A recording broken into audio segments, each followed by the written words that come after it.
High guys, welcome back to our channel. मी प्राजक्ता तुम्हा सर्वांचं खूप मनापासून स्वागत करते आपल्या चॅनलमध्ये. तर आज आहे संक्रांतीच्या तुम्हा सर्वांना खूप खूप शुभेच्छा. तर आज व्यवसायाला जायचे आहे, 3 ते 5चा टायमिंग आहे. 3 वाजता हे येणार आहेत. तोपर्यंत मी आणि शव मस्त असं रेडी झालोय. त्यानंतर आता देवाची पूजा, खणांची पूजा आणि तुळशीची पूजा करून घेतो. त्यानंतर जे काही होतं तुमच्यासोबत शेअर करते. Stay tune.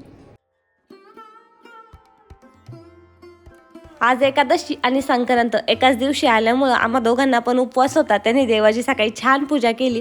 तोपर्यंत मी गरमागरम खिचडी बनवून घेतली होती आणि आजची खिचडी सेम महाशिवरात्रीला महादेवाच्या मंदिरात भेटती ना तशी झाली होती. मला तर खूप आवडली. आज पोटभर सकाळी सकाळी खिचडी खाल्ली आणि त्यानंतर मात्र मी सुगडे पुजायला घेतले होते. याआधी तर माझ्या सासूबाईच पुजायच्या, ह्या वर्षी पहिल्यांदाच मी पुंजत होते.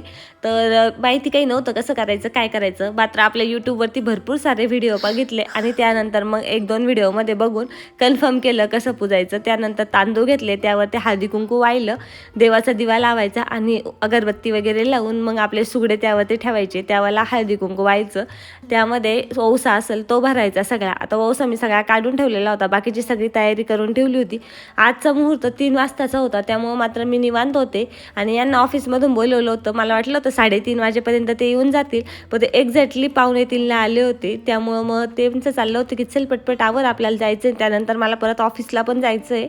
तर इथल्या बायका काही जात नाही जास्त ओसायला वगैरे. आणि इथं मंदिर पण नाही आहे जवळ, लक्ष्मीनारायण मंदिर आहे, तिथं जायचं होतं आम्हा दोघांना. तर त्यांच्यासोबत जायचं होतं मला. त्यामुळं जरा थोडीशी घाई झाली होती. पटपट देवाची तर सुगड्यांची पूजा करून घेतली.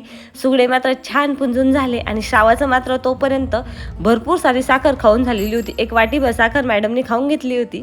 त्यानंतर मी सुगडे घेतले तिथून पुजलेले आणि आता घ्यायची होती तुळशीची पूजा करून. तुळशीला 2 सुगडे व्हायचे आणि 5 सुगडे माझ्यासाठी असं सांगितलं होतं मम्मीने सासूबाईंनी घरून. त्याप्रमाणे मी छान पूजा केली, देवाला प्रसाद वगैरे ठेवला आणि लगेच तुळशीची पूजा करायला आले. आता मी जिथं जाईल तिथं श्रावचं मात्र असतंच. तसं मी यावर्षी पहिल्यांदाच हे सगळं करते. याआधी मागच्या वर्षी पण मी होते, पण एवढं काही प्रॉपर केलेलं नव्हतं. मे बी मला थोडीफार माहिती नव्हती, पण आता बऱ्यापैकी माहिती झाली. त्या पद्धतीने पूजा केली आहे. थोडंफार चुकलं असेल तर तेवढं तुम्ही समजून घ्या आणि काय चुकलं ते पण मला नक्की कमेंट करून सांगा. पण आज ना टाईम खूप होता, 3 वाजता पूजा होती, त्यामुळे आवरायला पण छान टाईम भेटला होता. त्यामुळे मस्त मेकअप पण केला होता. साडी आणली होती, नवीन साडी घातली होती. पहिल्यांदाच अशी काळी साडी वगैरे घातली. याआधी तर कधी काळी साडी घेतलेली पण नव्हती. माझ्या सासूबाई पण काळी साडी वगैरे घालून देत नाही. लग्नानंतर एकदा घेतली होती, पण ती काही सासूबाईंनी घालून दिली नव्हती. माझ्या मम्मीला देऊन टाकायला लावली होती. पण आता संक्रांतीला शुभ असते असं म्हणतात, म्हणून यावर्षी घेतली आहे मी. मला साडी कशी दिसते ती पण कमेंट करून सांगा. 650 रुपयाला बसली होती मला.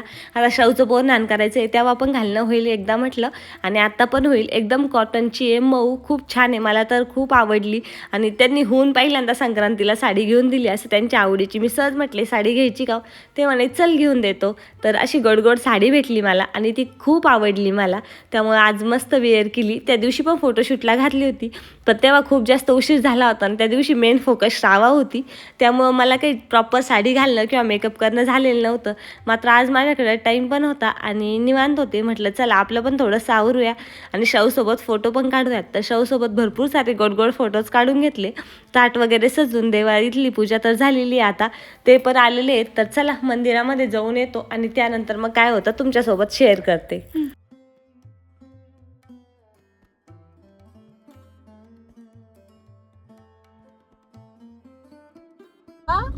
कुठे आहे तू?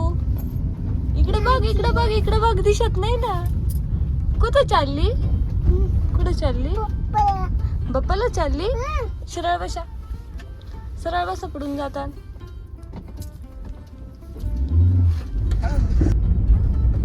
शो झोपली?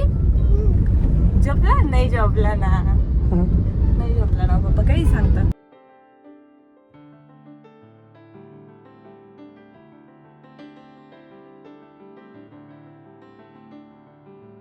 तर आज आहे संक्रांत आणि संक्रांतीला आम्ही चाललोय ओसायला. तर इथं जास्त कुणी ओसत नाही, पण मग मी सुगडे वगैरे घेतलेत आणि हे आलेत. पूजा वगैरे झाली आहे घरी सुगड्यांची आणि तुळशीची. तर आता मंदिरात जाऊन, इथं लक्ष्मीनारायण मंदिर आहे, तर तिथं विठ्ठल रुक्मिणीचं नाही पण सीता आणि रामाचं मंदिर आहे, राम सीतेचं. तर तिथं जाऊन पूजा करूयात आणि शव पण आहे सोबत. श्रावा ती मस्त पुढं बसलाय हो ना. श्राव मात्र मस्त पुढे जाऊन बसली. तर चला बघूयात आता तिथं ओसून येऊया. जाता जाता मात्र आम्ही इथून गरमागरम शेंगदाणे घेतले उपवासासाठी आणि त्यानंतर मंदिरामध्ये येऊन पोहोचलो. तर एकदम शांत आणि निवांत मंदिर आहे. इथं कायम येत असतो एकादशीला, तर हे तर येतात, सुट्टी असली तर मी पण येते. इथं द्वारकाधीशाचं त्यानंतर लक्ष्मीनारायणाचं मंदिर आहे. खूप छान मूर्ती आहे तिथं, एकदम निवांत होतं. बऱ्याचशा बायका जवळजवळ 3 वाजता आल्या होत्या एक्झॅक्टली आणि त्यांचं ओसून झालं होतं. मला मात्र थोडासा उशीर झाला होता, म्हणजे 3:30 वाजले होते, पण मुहूर्त आणखी होता त्यामुळं छान ओसनं झालं. बाकीच्यांनी काही सुगडे वगैरे नव्हते आणले, आहे तसा ओस आणलेला होता डब्यामध्ये वगैरे आणि तो देवाला वाहत होत्या. पण आमच्या इकडं मात्र प्रॉपर देवाला किंवा देवीला ओवसतात. माझ्या माहेरी पण तुळजाभवानीचं मंदिर आहे, त्यानंतर विठ्ठल रुक्मिणीचं मंदिर आहे आणि सासरी मात्र आम्ही बिरोबाचं वगैरे मंदिर आहे तिथं जात असतो. आमच्या बुवाजी बाबाच्या मंदिरामध्ये जात असतो. आता खूप असं वाटतंय की गावी गेलेलं पाहिजे होतं, पण एकच दिवस सुट्टी होती, दुसऱ्या दिवशी विलक्षण आहे म्हणून. आदल्या दिवशी संक्रांतीच्या दिवशी तर काही सुट्टी नव्हती, त्यामुळं गावी जाणं काही आम्हाला पॉसिबल झालं नाही आणि एकटीला जायला पण इथं खूप बोर वाटतं. त्यामुळे त्यांना बोलवलं होतं, दोघं जरा सोबत गेलो आणि आज पहिल्यांदा त्यांनी असं ट्राय केलं होतं की चल मी तुझा व्हिडिओ काढतोय आणि त्यांनी अशा 1-2 क्लिप दिल्या होत्या मला काढून, जे की मला पण छान वाटत होतं. त्यानंतर ओसून झालं, मस्त असं मंदिरामध्ये निवांत बसलो. शो बाप्पा केला, झाडून घेतलं.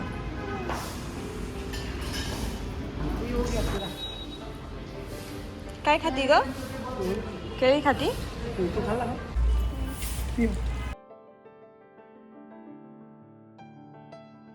पप्पांनी केळी आणली बघ.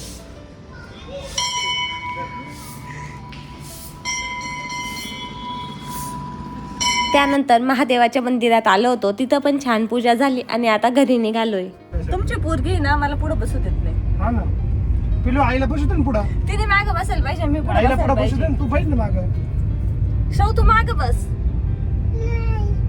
ऐकलं का? आगावच आहे बरं का मी. शौ बसू दे ना मला पुढं, बसू दे ना. डायरेक्ट नाही. उपवासाला काय घ्यावं ना ते पण समजत नाही खायला. येताना मात्र बदाम शेक घेतला आम्ही. तोंड दाखव आईला. मिशा आल्या. मला दे ना थोडा, मला दे ना. आईला द्यायचा, आईला देऊ, आईला देऊ काय ज्यूस? हाय हाय हाय. आई पण पिती. द्यायचं पप्पाला, पप्पाला जाऊन द्यायचं.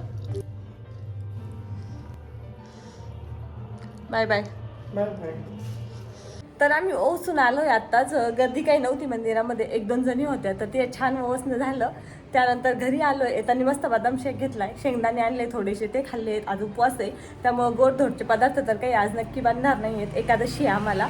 तर उद्या मे बी काहीतरी बनवूया छान, उद्या सुट्टी पण आहे. आज फक्त भक्तीचे धीड आहे आणि खिचडी वगैरे बनवणार आहे.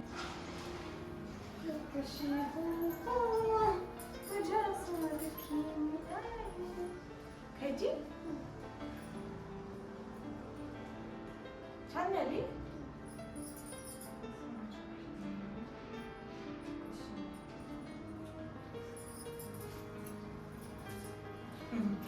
चमचा प्लेट मध्ये ठेवून धर. प्लेट मध्ये ठेवून.